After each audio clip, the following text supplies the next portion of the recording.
నమో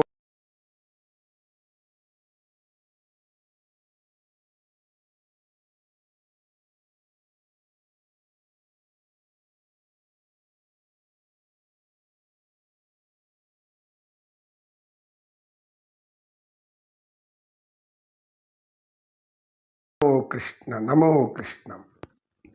పరమాత్మ పరమాత్మ పరమపురుష, లీలలు మాయలు నీ గుణకథలు.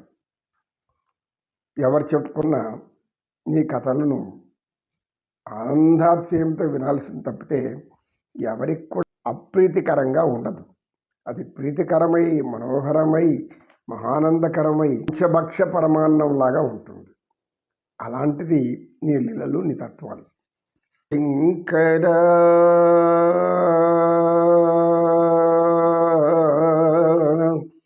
నాద శరీర పరా వేద విదారహర జీవేశ్వర. శంకర నాద శరీర పరా వేద విదార జీవేశ్వర. గానము నీవని ప్రాణము నీవని ప్రాణమే గానమని మౌన విలక్షణ గాన విచక్షణ నాదమే యోగమని నాదోపాసనం చేసిన వాడను నీవాడను నేనైతే. శంకర నాద శరీర పరా వేద విదార జీవేశ్వర. జీవాత్మకు ప్రీతముడు, జీవాత్మకు ప్రియుడు, ఆత్మ సంబంధం. ఆత్మబంధు నమో నమో నమ. ఆత్మబంధు నమో నమ. తేజస్విని గురువుగారు కుబ్జ గురించి కొద్దిగా చెప్పారు, మరలా మళ్ళా చెప్తామన్నారు. ఆమెకు పరమాత్మ ఎందుకు సౌందర్యాన్ని ఇచ్చాడు కదా, మరి ఆమె కోరికను ఎందుకు తీర్చుకుంటా వెళ్ళిపోయాడు అని. అదే కదమ్మా. లీలలు మాయలు నీ గుణ కథలు తెలిసిన వారే ధన్యులయ. బాగున్నదయా నీ మాయ బలి బలి బలి బలి దేవా బలి బాగున్నదయా నీ మాయ అని అంటారు. ఊరికి అంటారా? ఊరికి అనరు. ఆగ్రహించాలని ఉంటుందో ఎప్పుడు ఎవరికి తెలియదు తల్లి. కనుక పరమాత్మ పాదయాత్ర, ఈ పాదయాత్రలో మధురానగరంలో ఆయన చూసిన జర్నీ చూస్తూ ఉంటే ఈ కుబ్జ ఆయనకి దృష్టిని ఆకర్షించింది. అంటే దానికి కారణం లేకపోలేదు. ఎందుకంటే ఆమెకు శాపవశాత్తు అలా జరిగింది. పరమాత్మకు అది తెలుసు. కనుక ఏం చేశాడు పరమాత్మ? ఆమె దగ్గరికి వచ్చాడు.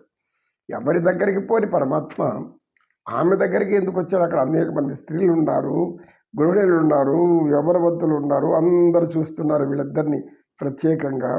దివ్య తేజోమయమైనటువంటి ప్రకాశవంతమైనటువంటి స్వరూపాలతో ఒక సౌందర్యాన్ని అలాగే లాక్కోవాలి, ఆనందించాలి. ఆ సౌందర్యాన్ని అంతా ఆస్వాదించేటువంటి స్త్రీలు అంతమంది ఉంటే కుబ్జ దగ్గరికి ఎందుకు వచ్చాడు పరమాత్మ? కనుక ఆ దగ్గరకు వచ్చి ఏమన్నాడు? సుందరి ఎవరి నువ్వు అన్నాడు. ఆ ఒక్క మాటలు మనం అర్థం చేసుకోవచ్చు. ఏమని? ఆమె దివ్య సౌందర్య రూపవతిగా మారబోతుంది.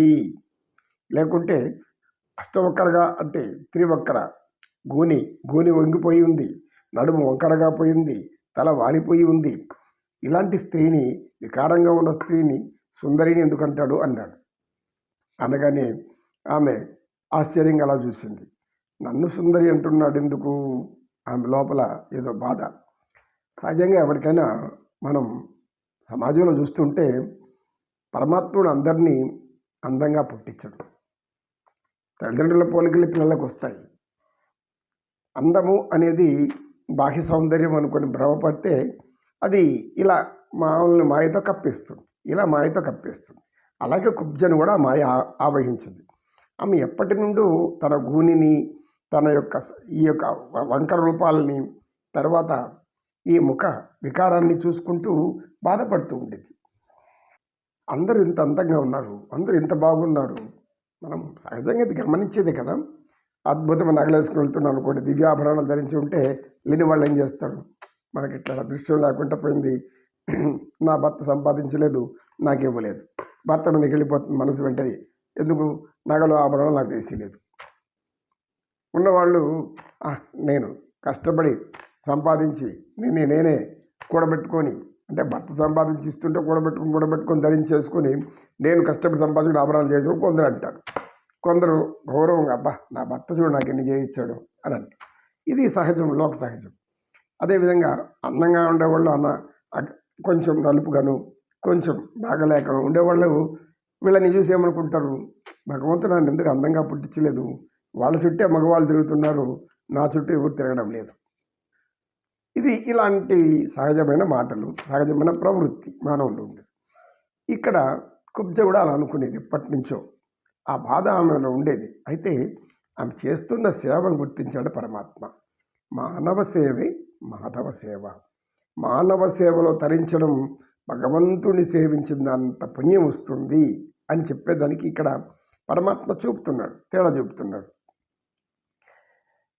కుబ్జ సహజంగా ఈ అంతఃపుర స్త్రీలకు లేపనాలు తీసుకెళ్ళి వాళ్ళ సౌందర్యాన్ని మేకప్ చేస్తుంది, రూపుదిద్దులు మెరుగులు దిద్దుతుంది. ఎందుకు అంతఃపురాని వాసవాళ్ళు చాలా బాగా అందంగా కనపడాలి, సినీతారల్లాగా. కనుక ఆమె ఇంటికాడ కార్యక్రమాలు ఏమంటే, ఆమె ఇల్లు, ఆ ఇంట్లో బాటసారులు వస్తూ పోతుంటే వాళ్ళకి అన్నం వండి పెట్టడం, వాళ్ళకి కావలసిన సదుపాయాలు చేయడం, వాళ్ళు ఇచ్చిన తృణమో పణమో తీసుకోవడం, అంతే. నాకు ఎంత కావాలంటే అన్నం అడిగేది కాదు.